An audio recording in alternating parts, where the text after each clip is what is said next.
I have a wonderful subject we're going to talk about this morning. Now, there's a scripture found in Ephesians 6:5 that basically says, "Slave, obey your earthly masters with respect and fear and sincerity of heart, just as you would obey Jesus Christ." Now, here Paul was giving some advice. Now, you have to understand, back in Roman days, three out of every four people that were in the Roman Empire were actually slaves. Only one out of every four were actually a Roman citizen or someone that they would call a freeman. So this was very practical advice.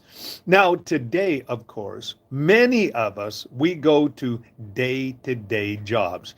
And the same principles, of course, apply in the fact that when we're working with someone, we need to recognize, especially if they are a boss, if they ask us to do things that are within the context, of course, of our work situation, we should do it. And we should also do it with respect and sincerity of heart. And the reason why we should do it is because we are representing Jesus Christ in our places of work. Many, many times in different places where I have worked. Now, I'll share this one story to kind of illustrate. I used to work for a bus company in the city of St. Albert. And they found out that I was a pastor and a Christian. And it became the running joke that whenever they did the orientation, they would say, "Now, we have to be very careful about what we're going to be saying because Robert Dean is here." And some people say, "Well, you don't have to do that." And they say, "Yes, we do. We respect this man and what he stands for." And I thought to myself, I never asked them to do that. This went on for several years, in fact. And then they told the one story about the one time where the comptroller was, mouthing off she was angry over it, and she was using colorful language. And all of a sudden she turned around and I walked in. She says, "Oh my goodness," she says, "I'm so sorry, Pastor is here." And then the other fellow that was standing there was also a pastor. His name was Mike. And she says, "Oh my goodness, I've just got a double whammy." Well, both Mike and I kind of smiled, but it became, a very important part of the work environment that whenever I was around, people toned down their languages and also as well their attitude, because we bring Jesus Christ wherever we go. So if we're in the supermarket, we bring Jesus Christ there. If we are at the gas station, we show that. If we are having coffee with someone, if we are working, we need to bring that across. We need to live in our place of employment as if Jesus Christ was actually doing the work himself. And that's so important. And also as well, in our everyday life, we need to follow the golden rule. Now you say, okay, what's the golden rule? Well, some people think whoever has the gold rules. No, that's not how it is. The golden rule is this: you do unto others as you'd have them do unto you. In a simple term, it simply means that no matter how anyone treats you, you in turn are going to treat them as you would want to be treated.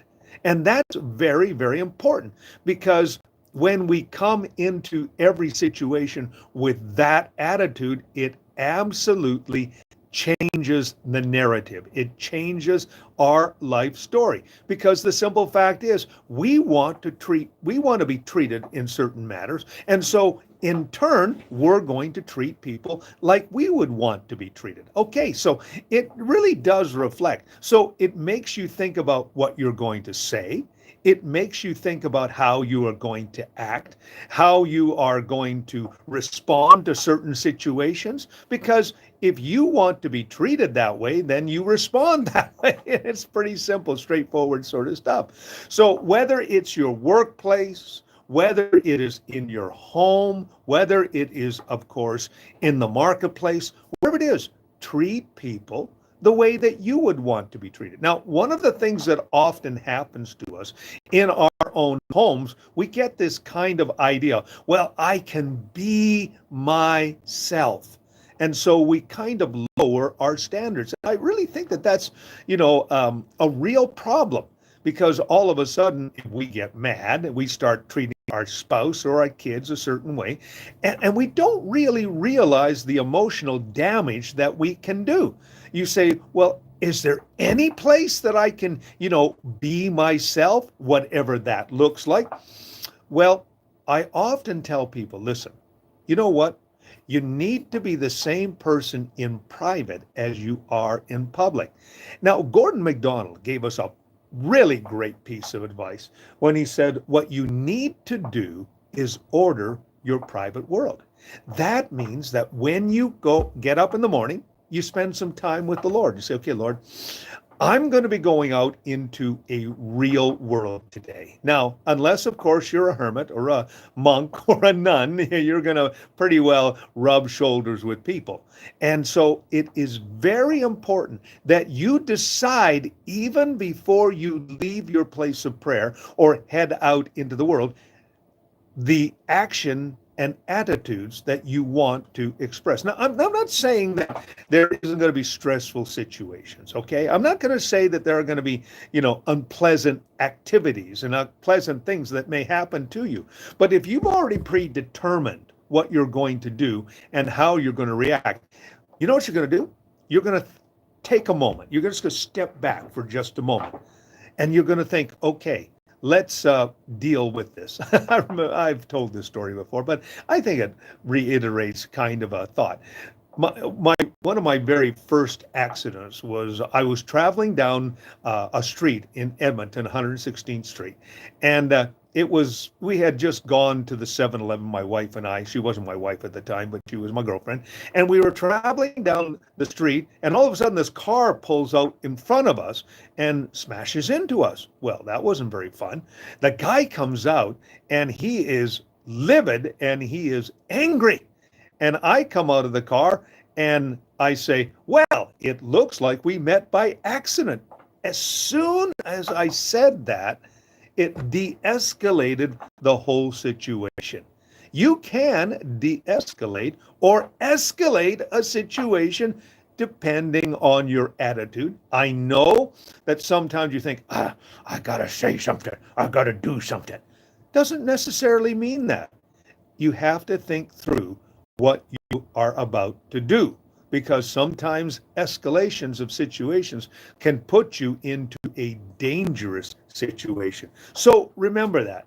And also, when you are working with other people, show respect. That's what the scripture says. Talk and be a sincere person.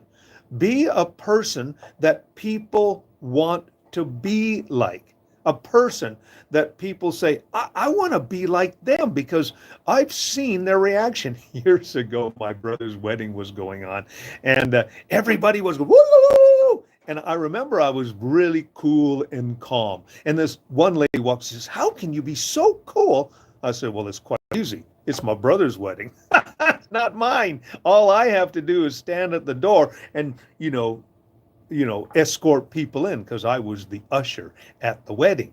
So it wasn't really all that hard. But I remember, I was a Christian at the time, and it was really kind of cool to be able to bring that cool demeanor. So anyway, throughout this day, you are going to have challenges. You're going to have opportunities. You're going to have things that you're going to be facing. People that will rub you the wrong way, the little sandpaper people that can come across your path. Make sure that you treat them, even though they may not treat you the way that you want to be treated. You have a responsibility to treat them the way that you would want to be treated. It's just common sense and common courtesy. There's a wonderful scripture found in, of course, Galatians 5:22. It says, love is patient and love is kind. So, if anything today, practice kindness. Practice patience. practice, you know, being that type of person that you would want to be. It's a decision. Love is a decision.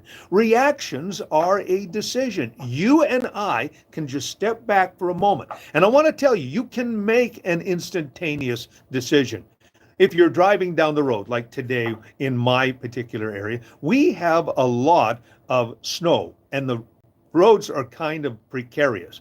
You know, if you can react very fast in a accident situation, in a car situation, just think about how fast you can react when you are wrong. Many times, all you have to do is take a moment. It only takes a moment, but you could escalate or de-escalate a situation depending on how you react.